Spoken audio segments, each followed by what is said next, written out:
Assalamualaikum warahmatullahi wabarakatuh. Perkenalkan, nama saya Muhammad Al-Fatahidillah, Standbook A421-19-091, Prodi PJKR, kelas A. Oke, saya akan mempresentasikan makalah saya yang berjudul Pendidikan Kesehatan Sekolah sebagai Proses Perubahan Perilaku Siswa.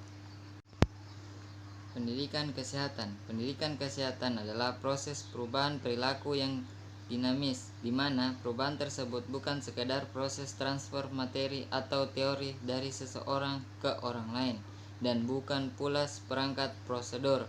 Akan tetapi, perubahan tersebut terjadi karena adanya kesadaran dari dalam individu, kelompok, atau masyarakat itu sendiri. Dalam kurung, Wahid Iqbal M. dan Nur Cahyati 2009 9-10.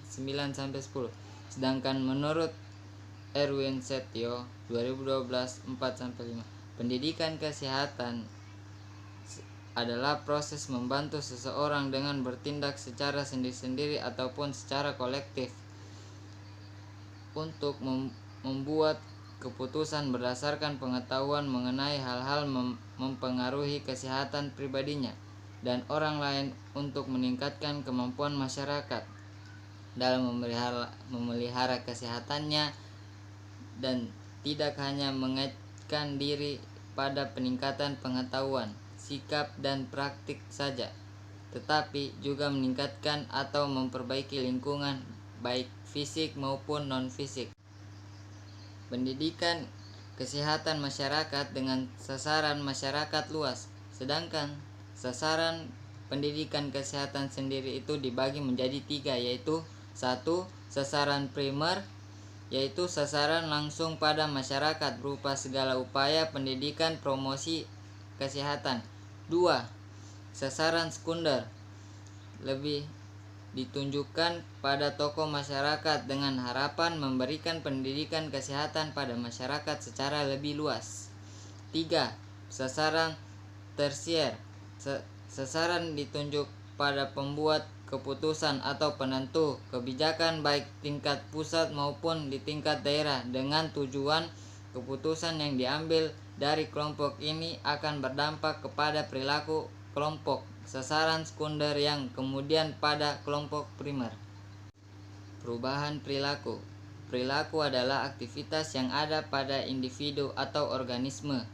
Itu tidak timbul dengan sendirinya, tetapi sebagai akibat stimulus yang diterima oleh organisme yang bersangkutan, baik stimulus eksternal maupun stimulus internal.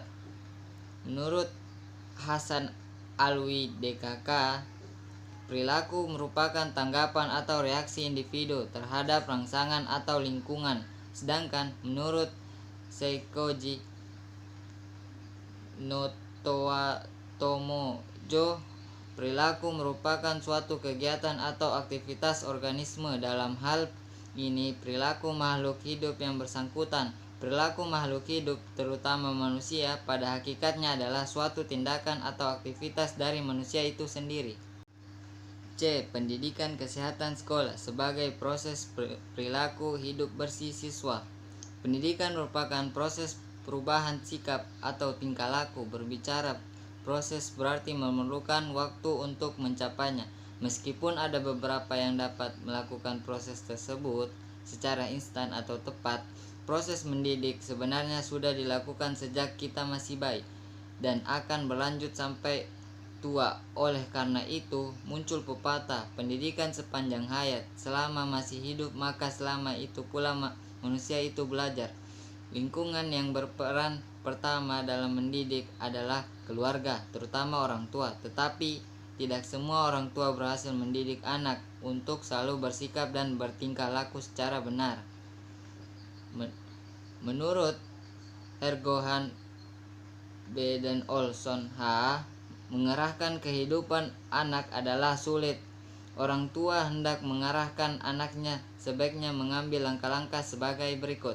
1. Memutuskan karakteristik personalitas yang diharapkan akan memiliki oleh anak saat dewasa nanti. 2. Mendefinisikan tujuan itu dalam term bahasa 3. Memberikan penghargaan atau imbalan untuk perilaku bersesuai dengan tujuan. 4. Menciptakan konsisten dengan cara menata aspek-aspek utama dari lingkungan anak sedemikian rupa sehingga aspek tersebut juga akan memberi imbalan atau mendukung perilaku yang dianggap penting. Faktor eksternal yang mempengaruhi perubahan perilaku mencakup unsur-unsur antara lain pengetahuan, kepercayaan atau keyakinan, saran dan motivasi. Faktor-faktor yang mempengaruhi perubahan perilaku seorang tersebut menyebabkan timbulnya unsur-unsur dan dorongan seseorang untuk berbuat sesuatu apabila pendidikan kesehatan diberikan secara benar dan akan berdampak untuk jangka panjang siswa itu sendiri, terutama dalam keluarga dan bermasyarakat. Menurut Mulyasa, 7 kesalahan yang sering dilakukan pendidik atau guru dan dalam pembelajaran antara lain: 1. Mengambil jalan pintas untuk pembelajaran. 2. Menunggu peserta didik berperilaku negatif. 3. Menggunakan destructive discipline. 4. Mengabaikan perbedaan peserta didik. 5. Merasa paling pandai dan tahu. 6. Tidak adil diskriminatif. 7. Memaksa hak peserta. Beberapa kesalahan tersebut sebaiknya menjadi introspeksi semua guru sehingga penanam perilaku hidup sehat pada siswa melalui pendidikan kesehatan dapat mengubah perilaku siswa yang tadinya sehat menjadi tidak sehat. Kesimpulan: pendidikan kesehatan di sekolah merupakan salah satu penentu perilaku siswa yang nantinya akan berinteraksi dengan masyarakat. Oke, sekian hasil pemaparan dari materi saya.